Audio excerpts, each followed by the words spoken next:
Welcome back from the break. It's time to plead your case. This is going to come down to how the Denver offensive line performs. However, it's still so early in his career that it's like to the point of if he didn't perform that bad, I see no reason why they wouldn't be going to the Super Bowl. It's right now, and one of the things that I think should be talked about more is Brooks Koepka is returning to the PGA. Welcome into Plead Your Case, Waynesburg Community Television's national sports debate show, now expanding outside the realm of the Power 4 sports. All our panelists will expand into the depths of professional sports while speaking on the newest sports topics each week. We're also bringing new mini-segments like I Got Something to Say, State of the Union, Pick 'em Pools, while even bringing back a popular mini-segment, the 5 and 5. Here at PYC, we plan to create debates, create memories, and the best takes possible for you, the viewer. No one is safe. Every opinion, every angle will be challenged and discussed to further detail. So sit back, relax. It's now time to plead your case. Welcome back from the break. It's time to plead your case. Today I'm here with Benicio DeFalco and Cade Henderson to talk about the national championship game from this past Monday. Indiana topped Miami 27-21. Cade and Benny, just a real quick, what did you think about the game? The game was stellar. For starters, this was the best national championship we've watched in some time. You think back to years past, Ohio State Notre Dame was the closest national championship. But looking back last year, just until late in the fourth quarter, that really wasn't a game. Ohio State dominated most of it. So the fact that this was a game in the fourth quarter and the teams were still competing at that point, and it kind of took a little bit of a heroic play from Fernando Mendoza having his Heisman moment in the national championship. People were waiting for it all season long. He held it for the right time, a play that we'll honestly remember for years. Mm-hmm. And then it came down to Carson Beck throwing an interception into double coverage to end the game. A truly brutal throw for a QB who's had such a great season up to this point, leading Miami through what has been an absolute gauntlet. Texas A&M, you had Ohio State, who was the consensus #1 team going into the playoff, you'd think. And then they had to go beat Ole Miss and Trinidad Chambliss, another impressive win. Just couldn't get it done in the end against Indiana. Let's take a look at the bracket of how the college football playoffs went down real quick. I know our producer, Ethan Spazarski, made a very nice bracket for us to look at. Oregon, Indiana, Ole Miss, and Miami made it to the Final Four. Indiana and Miami ended up being the national championship. Indiana on top. Now, obviously, on most of these teams that make the college football playoff, they're filled with players getting paid tons of money and being transferred from team to team to team every single season. My first question for you guys is, has NIL, and specifically the NIL limit of what these players are making tons of money in the transfer portal, ruined college football? So I'll say this, NIL to a sense has ruined college football, but don't get things twisted. Last night was not a product of name, image, and likeness. Indiana, 0 5-stars on the roster, barely used any money NIL. You look at some of their top players. Elijah Surratt, he wasn't highly recruited. It was a big Curt Cignetti pickup for the team. And then also Fernando Mendoza, I know he won the Heisman this year, but don't forget he was a 2-star prospect, and not many schools wanted him in the transfer portal. He only had 16 touchdowns a year prior. I don't think Indiana is a product of name, image, and likeness. However, if Miami's hosting that national championship, things are a lot different today. They already made $6 million in the win versus Ole Miss. They already made a lot of money on this run. If they were to win the national championship, college football was going to be in trouble because they were going to be back. Yeah. I think no matter what, your complaint mostly comes down more to the transfer portal than it does anything. I mean, Indiana's team is mostly filled with fourth-year, fifth-year players on their second or third team. And we just talked about Mendoza, who's a transfer quarterback from Cal, who wins the Heisman with Indiana. Carson Beck came from Georgia. He's in his 6th year. Malachi Toney was 11 when Carson Beck committed to Georgia. So a lot of the issues you have with name, image, likeness, it mostly comes down to the transfer portal. Something else I wanted to talk about. Does this game, Indiana winning this game 27-21, going 15-0, does this make Curt Cignetti the best head coach in college football? And has he set the blueprint for college football teams to go after national championships in the future?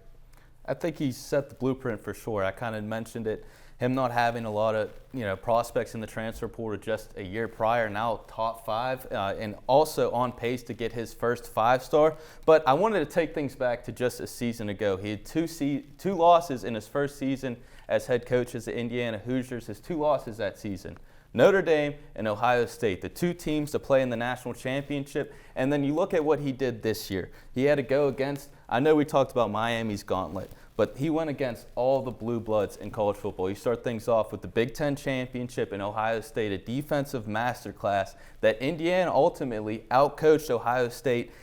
And Ryan Day, the best coach from just a year prior. And then you get into the college football playoff. They take on Alabama, a blue blood, a team that dominated the 2010s. I know they're not the same Alabama without head coach Nick Saban, but that still was a big win for the program. And then they beat Oregon, who has all the money in the world, all the NIL in the world, and they dominate them. And then finally in the national championship, we're talking about Miami, the U, one of the flashiest schools of all time. Indiana had 2 wins in 2021. Curt Cignetti, 2 losses, and it's very hard to argue that he isn't the best coach in college football right now. I have to agree with you, Benny. He's putting up video game level numbers in 2 seasons. That's something, the amount of success he has had at Indiana, going 10-2 in his first season to make the college football playoff with a program who has the 2nd most losses in FBS history. The program is an utter mess almost 99% of the time. Curt Cignetti comes in, he takes them to 10-2. He only loses to 2 of the best teams in the country. And then you get to this year, he has the Heisman, he goes undefeated, and he wins the national championship. That to me is something I only could do on College Football 26. It's unbelievable video game numbers. If you don't think he's the best coach in college football right now, I implore you to tell me who is. I agree with you, Cade. I think it's very hard to deny that Curt Cignetti, being only 2 losses, taking a program that was in the dirt, rising them all the way up to a national championship in just 2 seasons, is quite amazing. The last question I have for you guys, now that the college football season is over, other than Mendoza, who's obviously going to go number 1 to the Raiders, barring something massive happening, and Reuben Bain Jr., who is going to go probably in the top 10, at least in the first round for sure, who was your favorite draft prospect in the NFL, in the college national championship game last night? Cade, let's start with you. You have to think with these QBs, they get protected by amazing O-lines at all time. Francis Mauigoa and Carter Smith are 2 excellent O-line prospects. Mauigoa can go from the guard or to the tackle spot. He's very powerful. He gets great to the 2nd level. I really like what he does for Miami. And then for Carter Smith, a little bit lesser of a prospect, but about a 2nd rounder, I believe, in the mock drafts.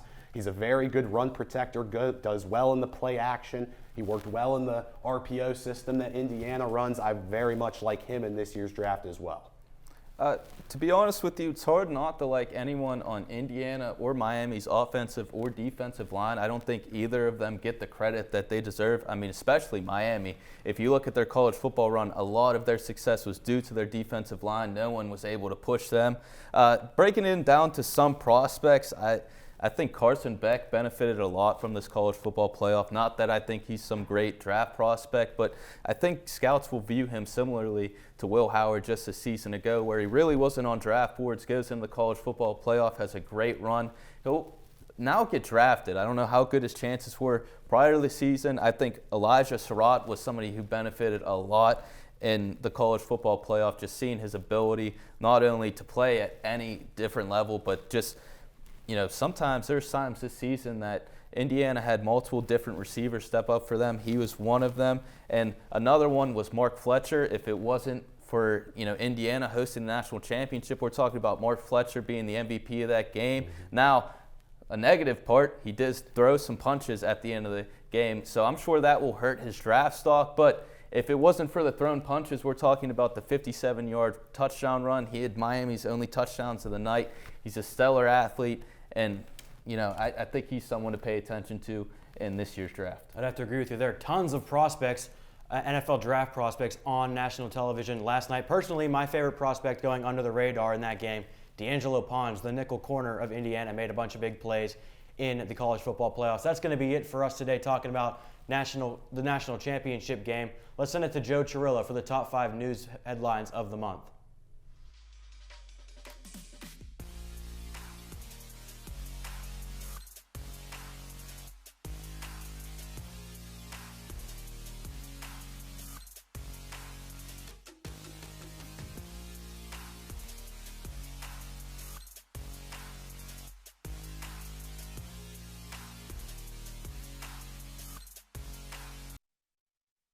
Welcome into Plead Your Case mini segment here this week. In the first week, we're going to be going over everything that happened over the winter break, everything that we weren't able to talk about, that we don't want to shove into some other segments.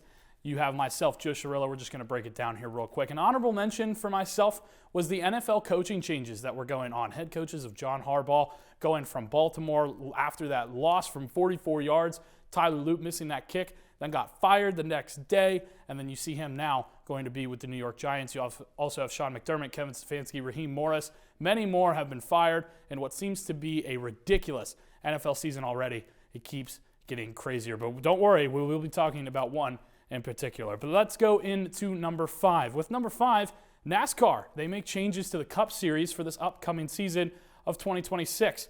Within that, fans have not been super happy on how the layout for the playoff form has been and have wanted to change for a while, and that change has officially come. The chase is back with 26 regular season races, 10 chase races, means that the chase race will now come with 16 drivers in a 10-track series that ends with one champion. One of the biggest differences is that there is no more win-and-in scenarios. Points going into the Cup Series are cumulative of the entire season's races. Whoever out of the 16 racers that would be announced before those 10 chase races has the most amount of points at the end of the 10 chase races wins the championship. It's some interesting changes that so far fans seem to be really happy with the concept, but we'll see if that pans out in real time. 2026 NASCAR season begins on February 1st at the Clash at 8 p.m. Over to number 4, the WNBA's CBA has expired and a lockout is expected to happen, and mainly being led by the players. On January 9th, the collective bargaining agreement for the WNBA expired, which has been extended twice before and was not extended this time when the deadline came up. Although the WNBA season does not begin until May, no agreement looms as of right now, meaning that the idea of a lockout is closer and closer every day. For the WNBA, they need to come up with an agreement immediately, at least in my eyes. This is the height of the WNBA right now, with stars of Paige Beckers, Caitlin Clark, and Angel Reese, and all the other young players getting into the mix and getting more involved means that it's more consistency with performances and also viewership. Time and time again, we've been seeing this with the WNBA. More media coverage has been expected for the 2026 season, and with the league's popularity spiking, this could be a missed opportunity, and a missed opportunity to get more money. All that the players are asking for is 30% of the league's profits compared to other leagues like the NBA and the MLB, where they have 50%. This deal should have been made already, and it sucks that they haven't done so yet. Going over to the MLB for number 3, Kyle Tucker now signs with the Dodgers, leading many to believe that a lockout is now imminent. Tucker is one of the best outfielders in the MLB right now, but surely he won't sign with a team that has already got everything figured out and doesn't need to spend millions of other dollars on another player. Yeah, we'll wait about that. Yeah, the Dodgers did that and have practically just ruined baseball at this point. You can blame it on the Dodgers, but me personally, I blame it on Rob Manfred, who needs to step in at this point. Tucker was one of the reasons that the Chicago Cubs was an ideal landing spot for many free agents, but now with the team's leader in batting average being gone, Chicago isn't as flirtatious. Tucker now on the Dodgers practically gives the World Series back again to LA. Over to number 2, one of the biggest things in sports right now, and one of the things that I think should be talked about more, is Brooks Koepka is returning to the PGA. Brooks Koepka, one of the first players to leave the PGA Tour to the newly formed LIV Tour back in 2021, was one of the first big names to leave the LIV Tour and attempt to come back into the PGA. His return is marked for the Farmers Insurance Open on January 29th after he agreed to terms laid out by the PGA in the returning members program. This program is available for players who have won the Players' Championship, the Masters, the PGA Championship, the U.S. Open, or the Open from the years 2022 to current. This program is only open until February 2nd as well. Koepka is also forfeiting equity in the Player Equity Program for the next 5 years, meaning he can miss out from $50 to $85 million over those years. At the request of the PGA, also, he will be making a $5 million charitable donation at some point later. This also comes down to what are the other tour players going to be doing? For Brooks Koepka, he made $160 million when he was with LIV Tour, and currently he'll be forfeiting a few of those chump changes to get back into the PGA. But for other players like Jon Rahm, Cam Smith, and Bryson DeChambeau, who have been listed, who are available to come back within that player's returning program. You see a lot of questioning on as to who's going to come back. DeChambeau currently is facing negotiations with the LIV Tour and seems to be asking for $500 million. So if he is to return, I believe for it to be Bryson. Rahm and Smith are still playing as well on LIV, and they are expected to continue to do so with their change to the 72-hole tournament. For Koepka, though, we'll see what happens. This is the first nail in the coffin, I believe, for LIV, as they are entering some new dangerous territory. And at number 1, you have Mike Tomlin stepping down as the Pittsburgh Steelers head coach. After 19 non-losing seasons with the Pittsburgh Steelers, Mike Tomlin decided it was time to go after less than 24 hours after their 30-6 wild card round loss to the Texans. For the fans, there is excitement in the air as now change is on the rise. A lot of new names coming out like Mike McCarthy, Sean McDermott maybe, Chris Shula, Brian Flores interviewed today. You never know what could come in for the Steelers, but they demand success. That's one of the biggest things that has been talked about on ESPN lately, and especially here on Plead Your Case. We'll be talking about that more. Fun fact for you, though, the Steelers have had 3 head coaches in the time that there have been 5 different popes within the Catholic Church. That's kind of crazy to think about and is definitely one thing that Pittsburgh fans should not take for granted, but we will see what happens coming up in the 2026 season. That's going to do it all for myself, Joe Cirillo, here for your top 5 things that you missed over the break that we had here on Plead Your Case. Make sure to stay tuned as we're going to go back over to the desk to talk about those NFL playoffs.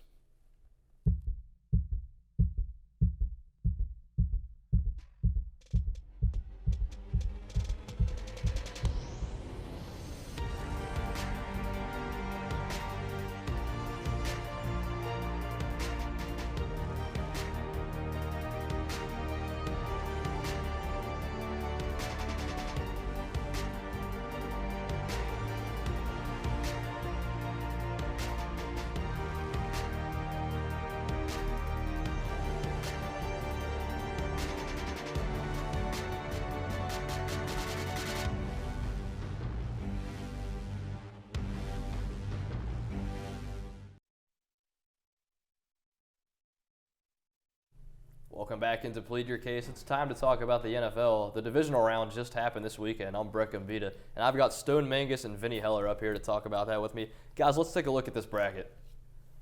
As you see, the AFC side of things, you got Denver and New England, the 1 and 2. And on the NFC, Seattle and LA, the 1 and 5. There was a brief moment where it looked like we'd have all the 1s and all the 2s, but the Bears falling in overtime, unfortunately. We're going to start in that upper left quadrant with the Bills losing to the Broncos in overtime, 33-30. Do you guys think Josh Allen is to blame for this loss? No. I mean, he threw 2 picks, yes. He still threw for 3 touchdowns. He's an MVP. He's a great player all around, and I feel like it's just they can never get over that little hump. I mean, you talk about going back to the 13 seconds against the Kansas City Chiefs. It's always something, but I can't bear to put it all on Josh Allen being the great player that he is. Yeah, it's been tough. You mentioned the Bills just really haven't been able to get over the hump. 4 of the last 5 seasons they've lost in the divisional round. Patrick Mahomes, one of the best quarterbacks of our generation that we've seen. He wasn't in the playoffs this year, and a lot of people thought maybe this was Josh Allen and the Bills' time to shine and go win a Super Bowl. Unfortunately, it wasn't. They ran into one of the best teams in the league this year in the Denver Broncos. He did make some really questionable mistakes, some passes that maybe shouldn't have been thrown. He did lose 2 fumbles in this game, but it's not entirely on Josh Allen, I don't think. Do you guys think Brandon Cooks caught it? This is really, really tough. Possession and catches in the NFL, it's always such a touchy topic. I'm not sure anyone knows what a catch is these days. So the way I have it down, I have it as a catch, right? And here's why. When the ball's in both players' hands, right, and they always say they call it a tie, right? As soon as one of those players hits the ground, the ball and the receiver, the tie always goes to the receiver, right? So in my opinion, both had it at the same time. Yeah, he ripped it out, but Brandon Cooks did hit the ground, and that tie should have went to the receiver. Yeah, and that was detrimental. I agree with you, Vinny. I thought that he had possession and hit the ground, which was my definition of a catch. We've seen that all year long, but apparently that's not the definition that would be of a like catch. saying if a running back hits the ground after getting a carry on an inside zone, and a defender comes and just rips it right off of him after the play should have been blown dead. I'm going to do a little throwback here to a play that happened last year. Peyton Wilson took the ball from Justice Hill. Do you guys think that was a catch? I saw some Ravens fans on X going over this play saying, well, if Brandon Cooks, if that's not a catch, then Peyton Wilson, that shouldn't have been a catch either. Yeah. So it's Officiating you kind of got to pick one at this point. It's Exactly. been so unbalanced, and it happens in regular season games all the time as well. So, I mean, we really got to get a definition on this in the rule book, I think, because it's been detrimental to tons of teams throughout the season. The Broncos ultimately won this game. However, they'll be without quarterback Bo Nix moving forward for the rest of this season. Jarrett Stidham is the man that gets the call. Do you guys think he'll perform? I think that this is going to come down to how the Denver offensive line performs. They've been great all year long. They've given up the least amount of sacks in the league, but they're going to go up against the New England Patriots, and they've got a pretty decent pass rush. So if they can protect the quarterback, and if Jaleel McLaughlin and R.J. Harvey have pretty good games, I think that they're going to have a chance to win, but New England's offense is too good, and I don't think Stidham's is going to be able to produce enough offense. I think I agree to an extent. I mean, if you could keep, a good pocket for Stidham, he can make some plays. However, the Patriots are known to run those outside blitzes just right off the tackle, right off the edge. And if you get that pressure and make him collapse in the pocket, he'll be forced to throw those checkdowns, with New England has always been notorious for guarding. Plus, now you have Christian Gonzalez on the outside to shut down any deep threat safeties over top. I mean, I really don't see Jarrett Stidham having a good game. The other AFC game, the Patriots, Jarrett Stidham's former team, they defeated the Texans 28-16. C.J. Stroud, a lot of turnovers in this one, turned the ball over a little bit in the wild card game as well against the Steelers. Is he the answer moving forward in Houston? That's such a good question, Brett. 4 interceptions in the first half, right? Inexcusable. Shouldn't happen. However, it's still so early in his career that it's like, to the point of, if he didn't perform that bad, I see no reason why they wouldn't be going to the Super Bowl and winning the Super Bowl. Their defense was just top tier. And so for that, I just say no, that's a bad game. I mean, he's performed well all season. Numerous occasions. Last year they were contenders as well. It's in the papers, it's in the stats. I think next year, coming into the offseason, have a strong, unified offseason with the team. They could be Super Bowl contenders again next year. I get a little bit upset when people bring up this question about young quarterbacks. Are they the answer so early in their careers? And it's not on you. It's everybody. I just want to kind of give you an idea of some other quarterbacks in this league. Josh Allen, his first 4 years was 1-3 in the divisional round. Trevor Lawrence, in his first 5 years in the league, he's 1-2 in the playoffs. And it took Lamar Jackson 6 years to win a divisional game. And we're not asking questions about those other 3 quarterbacks. Are they the answer? Because people think that they are the answer. C.J. Stroud, this is his 3rd year in the league. This is a guy that threw for this is a guy that led his team to the playoffs, and we're asking, is he the answer? This is his 3rd year. Give the guy some time. I think we'll be able to answer that question in a couple more seasons. He's got 1 more year left before the Texans have to decide if they're picking up that team option. On the Patriots side of the things, though, were you impressed with their performance? No, not at all. And this is coming from, I know, I'm a Patriots fan. However, I'll say this point blank. The Texans should have, just based off the Patriots not capitalizing off 4 interceptions, it's inexcusable. Will Campbell letting up too many pass rushes, getting the ball on the ground, it just shouldn't happen. The way that the defense played, they forced turnovers off of C.J. Stroud and the Texans. To only put up 28 points and for Drake May to only throw for 179 yards, 3 touchdowns, he was sacked 5 times. That can't happen, and the Patriots need to fix that problem in the championship game. They need to finish drives. Yep. We'll talk about the NFC side quickly here. A 41-6 blowout for the Seahawks over the 49ers. What do you think this matchup could have looked like real quick if the 49ers were healthy? The 49ers were missing George Kittle, Fred Warner, Jair Brown, and not to mention that they didn't have Nick Bosa or Brandon Ayuk for the latter part of the season. And players that dealt with injuries during the game, Christian McCaffrey had a stinger. Jake Tonjes was dealing with a foot injury. Ricky Pearsall, Trent Williams, and Yetur Gross-Matos all showed up on the injury report this week. If those guys are healthy, this is a totally different game. I think that the Seahawks are going to have trouble if all those guys are healthy. I'm having a different. I'm going completely off center here. I'm going Sam Darnold. He still threw 12 for 17, and the Seahawks also scored 7 of their 10 offensive drives. I mean, regardless defensively, who you have, who you don't. I mean, 7 of 10 drives, 70% offensively scoring. That's impressive. I don't think that would have gone any other way. Seattle didn't escape unscathed, though. Zach Charbonnet, running back, tore his ACL. This could be a big loss for Seattle moving forward. Going on to the other NFC game, the Rams defeat the Bears in an overtime thriller. I want to bring up something else, though. Caleb Williams, he completes the immaculate pass to the corner of the end zone, whatever you want to call it. The extra point ties the game. That's with a minute left. Do you think the Bears could have went for 2 and tried to win this one? Yeah, 100%, all or nothing. You're in a big-time game. There's no other way to set the tone for your team, your fans, your culture, everyone in the stadium than to go for 2. I think that even anybody would be more pleased than going for 2 and not getting it than going for the tie and still losing. Yeah, I agree. I'm really surprised that Ben Johnson didn't go for it. He's one of the most aggressive coaches in the league, coming from Detroit, where they went for it on 4th down and went for 2-point conversions more than any other team. So I'm really shocked that they didn't go for 2. Now, Caleb Williams, this is an interesting question. He makes all these amazing throws, but when you really look at the numbers, he's throwing just as many incompletions as he is completions, and he actually turned the ball over more this postseason than he threw for touchdowns. Is Caleb Williams generational, do you think? And again, this kind of goes back to the C.J. Stroud conversation. This guy has been in the league for 2 seasons. He's got the Bears back to the playoffs for the first time in a couple of years, but he does need to fix the problem of starting slow. If you look at the first 3 quarters, the Bears averaged 81 offensive yards and 5 points in the first 3 quarters, and in the fourth, they averaged 109 and 16 points. He's got to get going a little quicker. Yeah, I think he could be, a generational quarterback. Like you said, it's only his, second season. He's a sophomore, really, if you think about it. I think he could be a great quarterback. He's developing the skills to be a field general.